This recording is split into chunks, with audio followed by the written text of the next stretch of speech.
사랑하는 성도 여러분, 주님과 함께 평안한 하루를 보내고 계신지요? 이렇게 온라인으로 말씀의 은혜를 나눌 수 있어 감사합니다. 오늘 통독할 말씀은 요한계시록 16장부터 17장까지의 말씀입니다.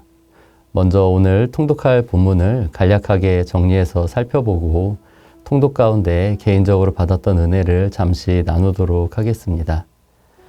오늘 요한계시록 16장 앞부분에 나왔던 7 나팔의 때에 일어나는 재앙들은 부분적인 범위에서 일어나는 재앙이었습니다.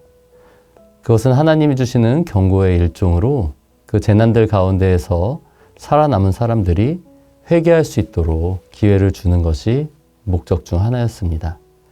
그런데 오늘 본문인 16장부터 나오는 7 대접 재앙은 누구도 피할 곳이 없는 전 범위의 재앙들이고 또 회개의 기회는 이제 주어지지 않는 것으로 보입니다. 요한계시록 16장부터 17장의 내용을 그럼 차근차근 살펴보도록 하겠습니다.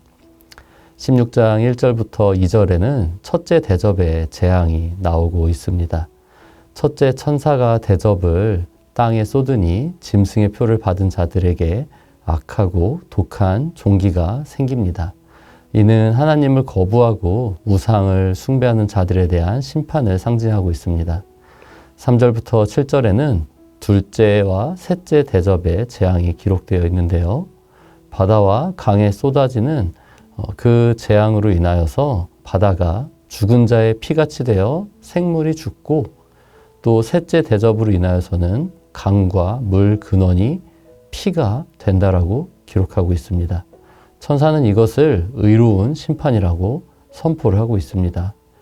이를 통해서 성도들의 피를 흘린 자들에게 피를 마시게 하는 하나님의 공의가 드러나기 때문이라고 천사는 말씀을 하고 있습니다.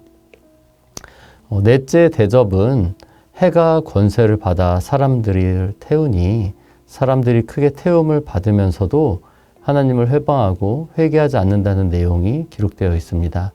이는 심판 가운데서도 완악하게 하나님을 거부하는 인간의 죄성을 보여주는 본문이라고 할 수 있습니다.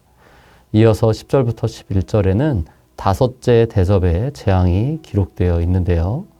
짐승의 왕좌에 대접을 쏟으니 그 나라가 어두워지고 사람들이 아파하면서도 여전히 회개하지 않는 모습이 기록되어 있습니다. 악의 중심부에 대한 직접적인 심판이 임하는 것을 다섯째 대접은 상징하고 있다라고 우리가 해석할 수 있습니다. 여섯째 대접은 유브라데 강이 말라 동방 왕들의 길이 예비된다라는 내용이 등장하고 있습니다. 개구리 같은 더러운 영들이 나와서 온 천하 왕들을 모아 하나님의 큰 날의 전쟁을 위해 아마겟돈으로 모일 것이라는 내용이 기록되어 있고요.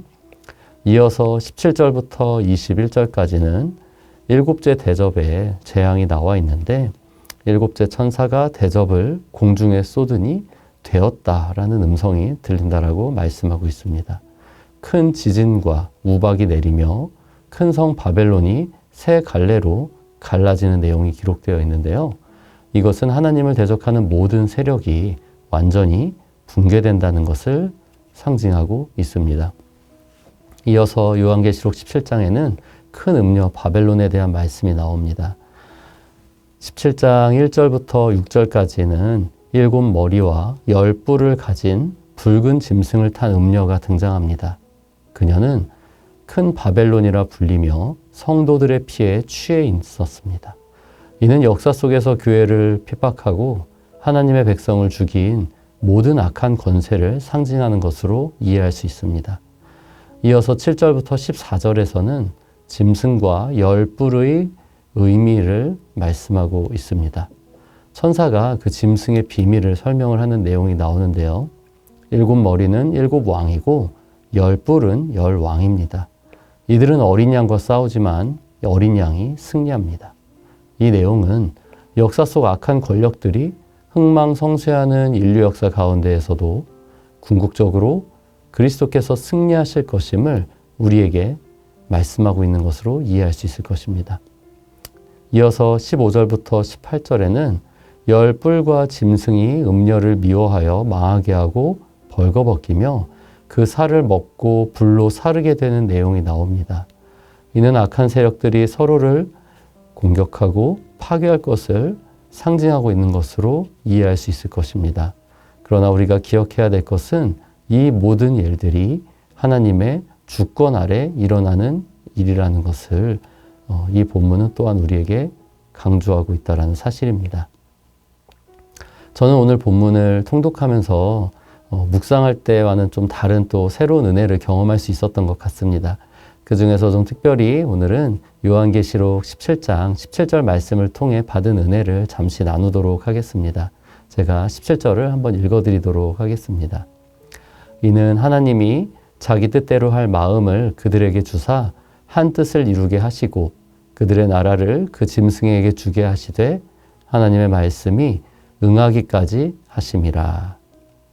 요한계시록 하면 흔히 난해하고 심지어 무섭은 책으로까지 알려져 있습니다. 그것은 계시록에 기록된 환상의 내용들이 우리에게 좀 낯선 것도 이유 중 하나일 것입니다. 하지만 계시록에 기록된 예언의 내용들 가운데 실제로 무서운 사건들이 많이 있기 때문에 우리에게는 쉽지 않고 또 어떻게 보면 무서운 그러한 성경으로 알려져 있는 것 같습니다. 그래서 요한계시록을 읽으면서 은혜를 받았다라는 말씀들도 많이 듣지만 때로는 혼란스럽고 또 무섭다라고 이제 말씀을 하시는 이야기들을 종종 듣곤 합니다. 저 역시 개인적으로 요한계시록을 읽을 때마다 때로는 참 두려운 생각이 들 때가 있었습니다. 그리고 사실 오늘 본문에 나오는 이 7 대접의 심판을 읽으면서도 두려운 마음이 들었습니다. 그런데 이 모든 일들이 사랑하는 우리 주님께서 주관하고 계시는 것임을 17절에서 말씀하고 있는데요.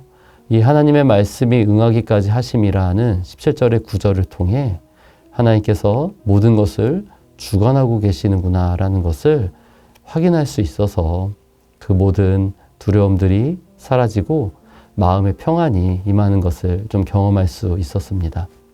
로마서 8장 28절은 우리가 알거니와 하나님을 사랑하는 자, 곧 그의 뜻대로 부르심을 입은 자들에게는 모든 것이 합력하여 선을 이루느니라고 말씀을 하고 있습니다. 이 말씀처럼 요한계시록에서 예언하고 있는 모든 사건들이 하나님을 사랑하는 우리에게는 합력하여 선을 이룰 것입니다.